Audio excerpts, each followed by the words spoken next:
Hi, and welcome to another episode of Stigma, the show where we talk about all things uncomfortable.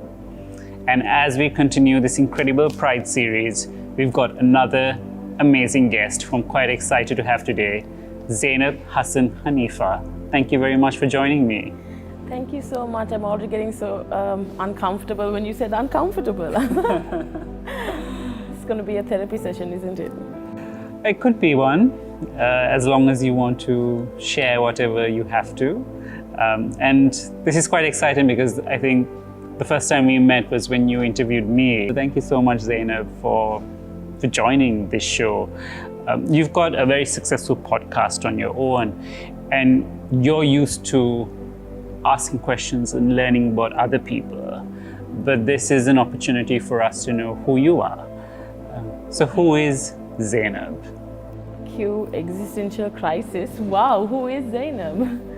Zainab is still learning who Zainab is, because like the show is about stigma, there was so much stigma shrouding many of the identities that I donned as I grew up.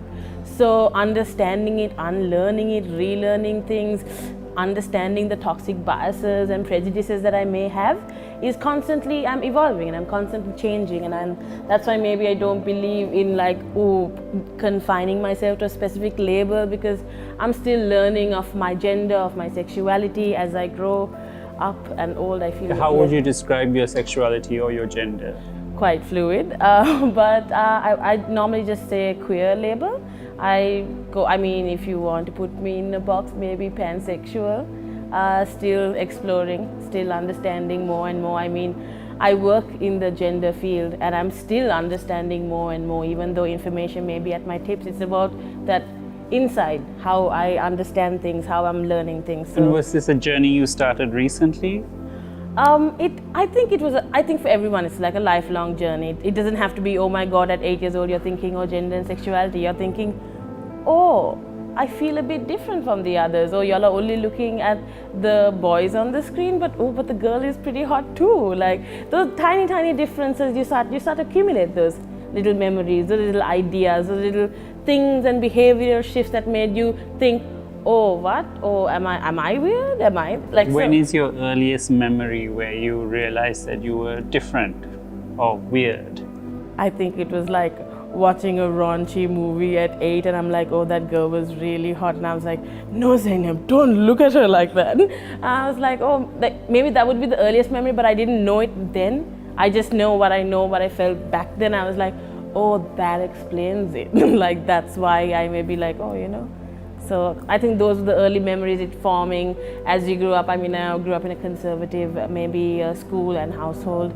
So that took maybe I'm a bit of a late bloomer, but like constantly evolving, constantly understanding, went through stages from like growing in teens. I wasn't as open, as honest, and like the teens today, they're so amazing how resilient and strong they are. I was much more shrouded in some sort of like fear of like stigma. You said you were in a conservative school. Was it an all-girls school? All-girls Muslim school. Okay.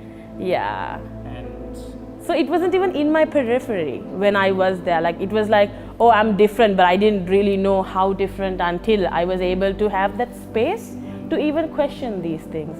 Because I will admit, first one to admit, I had binary views of how I view gender and sexuality. So as it progressed, I realized, oh my God, that's why I really stress on the unlearning thing, because that's what our society teaches us. Like, oh my God, this is how exactly queer people are viewed, that more in a negative light. How people used to just say, oh my God, that's so gay for everything. It just became, normal things that we would use as well. But we're taking the power back, and we're trying to obviously make all these changes now. But as a queer, different child in a all-Muslim or girls' school, how did you feel when you were realizing that you were different and maybe the others were not? So I think I realized I was different. I'm not saying it was special, but rather just different in my way of thinking and whatnot, through other ways as well. I was much more outspoken. I didn't like the rules maybe they've implemented. It was either far too strict, or like I always believe religion and state should be separate, but it's in schools as well. So when you have that, you're taught a certain way, so even talking against it or even thinking about it. I don't think I truly gave myself that space to think about it, and I ignored a part of me as I grew up. And then, you know, it came flooding in once, you know, I had access to information, my autonomy to myself. So that sort of thing, that's why I said late bloomer. But yeah, so. What was it that changed you? When I moved out, when I was able. You moved out of home? Yes, so Wow. I did. No, I just think it's time. I mean, you know, when you're young, you want to be independent. You know, also like in the Muslim culture, you look at things that, oh, you know, the boys get much more privilege and opportunities. But you know, I wanted to be independent too. I mean, before I wanted to get married, before, you know, those set doomsday goals that, you know, your normal conservative mothers would have for their children. I wanted to also taste freedom. I wanted to understand how to handle myself. So there were like a lot of like awakenings and openings as, you know, that flow. But I think that was like one of my biggest steps as I, yeah. And your relationship with your family, how is it? Oh, I don't think the queer part is the strained relationship. I do love the most parts of my family, actually. Do they know but- you're queer? I mean, I think my brother called me out when I was really young, as I don't know whether as a joke or something mean, but it was, I think they know, they all know. And now they do know, obviously, because like I've been much more open in the past 2 years, but I think it's still the whole, Did you tell your parents? I think they kind of knew through this article that was published on that said queer woman Zainab Hassen. So there was like, what is this? You know, why is that there? Like, you know, take that off, put it down. I was like, I can't retract a newspaper, but okay. So, you know, so that sort of thing. But I will say So who were your mother reacted like that when she Yes. saw your article? Yeah, but she is. But she In her reacted about the learning. article, or was she reacting like that about you? I think she fell into that she fell into that safe space because my partner, we have a heterosexual seeming relationship. We're both part of the queer community, but because we are a boy and a girl, my mother thinks, oh, that's like, you know, thing of the past maybe. But she is constantly unlearning and learning with me as well. She went to a women's march with me as well. So it's like it's a journey for all of us, I feel, because it's not that some people just don't understand, they're choosing to be ignorant. It has been ingrained in them. Oh, this is what it is, we can't do that, this is the binary version.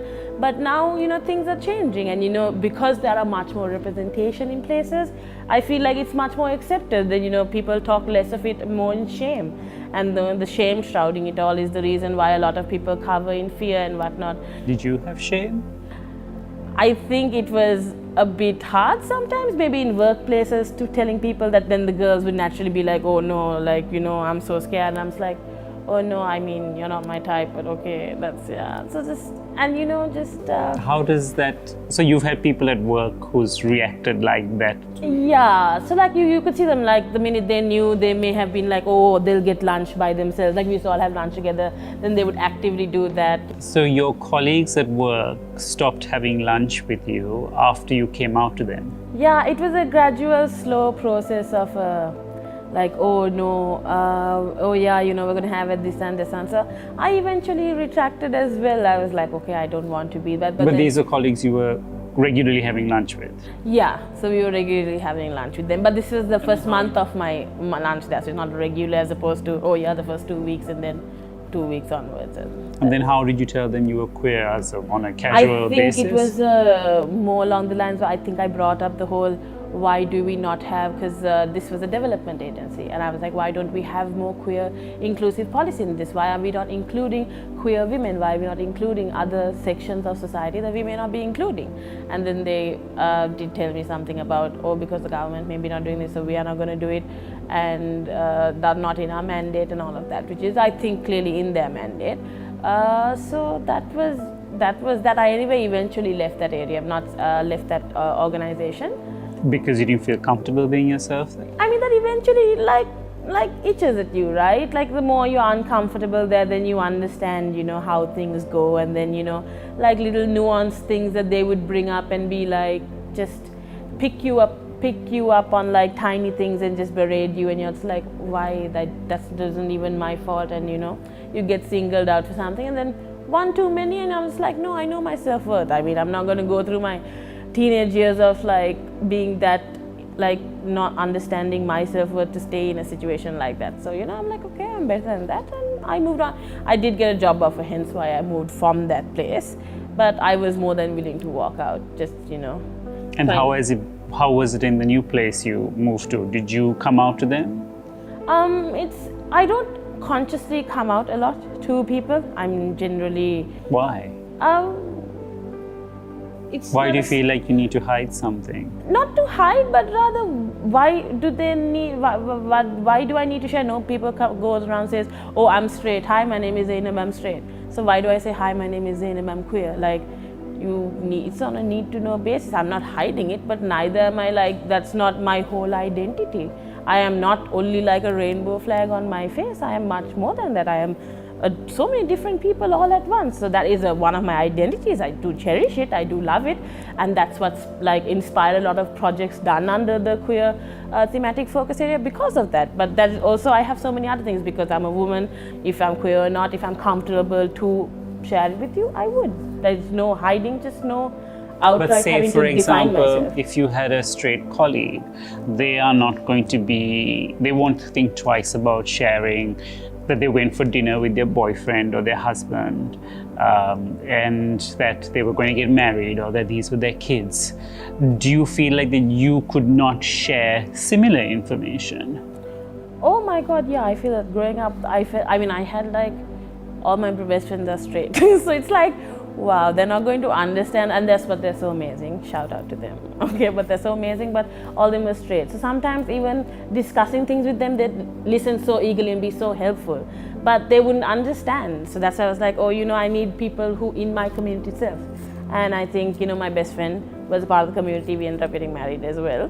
And did you get married because you thought there was pressure for you to get married? I mean, there are pressures surrounding it, being a woman, being of that age, being queer as well. You want to like spell like, how a family goes and all of that. So there was, but I am truly in love. So I did not hesitate in wanting to, because for me, that's just a piece of paper that doesn't define whether I am this one. But at the end of the day, I understand my privilege to be able to get that paper, because right now we don't have that privilege. My counterparts, people in the community who don't still have that privilege to be able to get married, to share in renting out a house together, in starting, like all of those things, those opportunities are not there, and that's just, that is an inherent crisis of the human rights. Queer rights are human rights, and human rights are part of this current crisis right now, and that definitely needs to go forward as well. And your husband, he is obviously aware of your queer identity. Oh yes. How has he supported you? Oh, we kind of support each other because we're both part of the queer community. So we both kind of supported each other. Is he also from the Muslim community? Yes. So we're in that little nice intersection. So like, oh, you understand that. So like, it's like sometimes it's very easy. So you understand the conservative part of it, but you also understand the confines you've been through. So that kind of shared trauma bonding sort of situation happened, I guess. But yeah. And how do you use that strength of having a support network? How do you think you can, share that support network with other members of the community who don't have it? Wow, what an apt question. I think you've done your research on me. So actually under Yellow Dot, so there is an organization. I have founded an organization 2 years ago called Yellow Dot. We're still formalizing it. So it has a few clusters of projects. Two projects I think are quite relevant to the queer thematic focus area. One is Project Support Hub, actually. So we just launched our pilot project where we have a peer-to-peer support group where we give them 12 weeks of a formal program where we discuss self-awareness, communication, self-esteem, understanding your identity, going through it, just kind of supporting each other as they go along.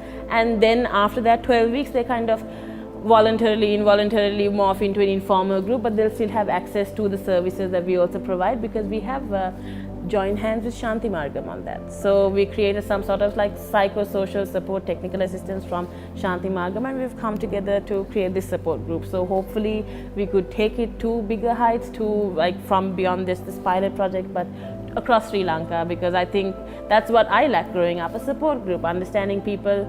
There's always a place for you here. I only realize that now as I grow up and kind of like evaluate things and learn and unlearn, but you realize you can be able to find your space, because there are people there, and all we just need to do is just bridge those small accessibilities so that they can have that. So that's amazing. That's just great, and I love it how we're having this conversation, and you have such confidence in the work you do and in yourself. Confidence, wow. That's the first time. No, it really like vibrates through you. But of course, when we're speaking of the intersectionalities of your life, which you've been telling me about, you're a woman, you're an ethnic and religious minority, you're a sexual and gender minority, that could not have been easy, especially in a place like this.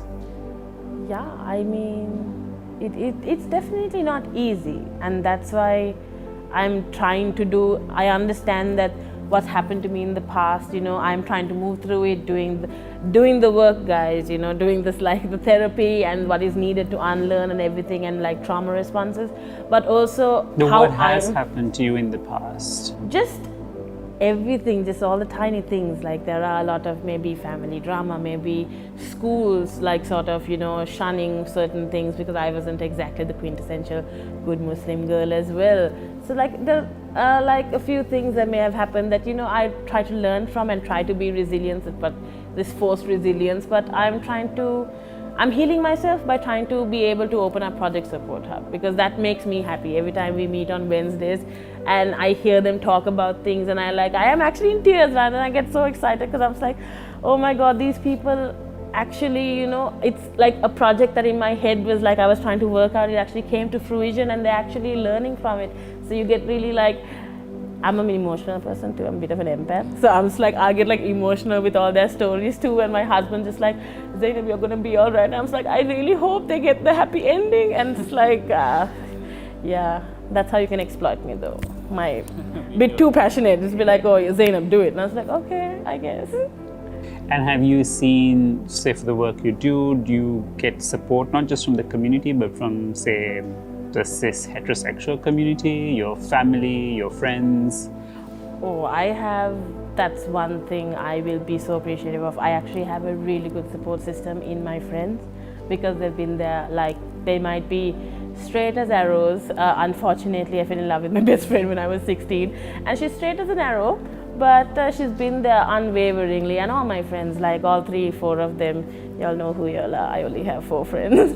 But all of those people, they've been very supportive. I mean, they didn't blink an eyelid when I told them I'm queer. Like, they was like, oh yeah, we knew, we're just waiting for you to figure it out. And I was like, oh, okay, thanks, okay. Well, that's great, because many of us in the LGBTIQ community, we don't have the strong family bonds as others. We're often thrown out of families, and our friends are the family that we choose for ourselves. And having that strong support network of friends is so important. What would you tell to another queer girl who's afraid to come out to anyone, friends and family, because they fear that they will lose friends and family? What would you tell her?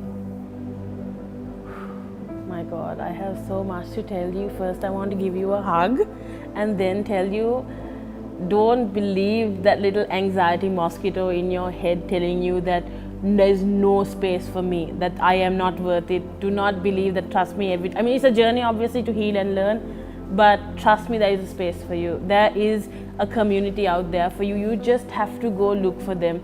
In the age of information, don't let the ignorant ideas and policies and all these laws make you think that that is right. No, time and time again, we have shut down all of these myths that is constantly reperpetuated across a society. Know that you have a space, because anywhere you can find it in Yellow Rod, you can find it in Chatra, you can find it in Equity, you can find it in Equal Ground. There are so many. iProbono itself, all organizations currently there waiting, and there are so many groups in Facebook, Telegram. Trust me, there are so many spaces. Just if you need help, ask for it. There are spaces. It's not like back in the day where we don't have options. Did you have that fear? Did you fear that you lose friends and family? Oh yeah, definitely. Like I'm acting like I'm so healthy and I'm like in a good place. No, I'm definitely. It's obviously I had that fear like going there, but because I did the work, as in terms of like therapy, doesn't mean I'm every day I feel like, oh my God, I'm so happy, I'm amazing, I have no anxieties or insecurities. Every day it's like, oh, how will people react to this? How will people react to that? But then there are so many dimensions to that, being Muslim as well, being queer, being, minority in Sri Lanka, being, not in a good income bracket as well. I mean, so all of those kind of inequalities kind of push you in a different way, and you kind of want to just survive, which I think everyone is trying to do. So what gave you that strength to survive and be here and share your story with me? I think my inner child. I didn't want anything to happen like what happened to her again. So I was like, you know what, I don't want someone to cry out there and be like, oh, I don't have anyone in the world, no one understands me, but I want someone to be there. So that's why I'm like I said, how I heal is through my work. So that's how I heal, by protecting all the other children out there. Making sure, that's why I concentrate on queer youth with my work, because, it's a lot. What would you tell the youngest Zainab, the 12-year-old Zainab, if you had the chance to go back to her and tell her something about what you are today, what would you tell her? Go through those hard days. Everything's going to be all right. Everything is a learning curve. And I know people say resilience, strength, and I know resilience is hard, especially when you're forced to be resilient. So just march on. That is literally it. March on, and everyone else will try to bridge the gap that way. Yeah. Yeah. And finally, what would you tell a parent of a queer child from your community, or just a Sri Lankan parent? How dare you not accept your children the way they are? They're precious beings. How dare you not do that? How dare can you look at your child and be, oh no, I love you less, or I don't want you in my life, just because that's exactly who they are. That's crazy. You want a love to have a child if you're not ready to accept them in any form, in any way. You have to love. That is literally the only rule, unconditional love. Everything else you can work through. So just, how dare you?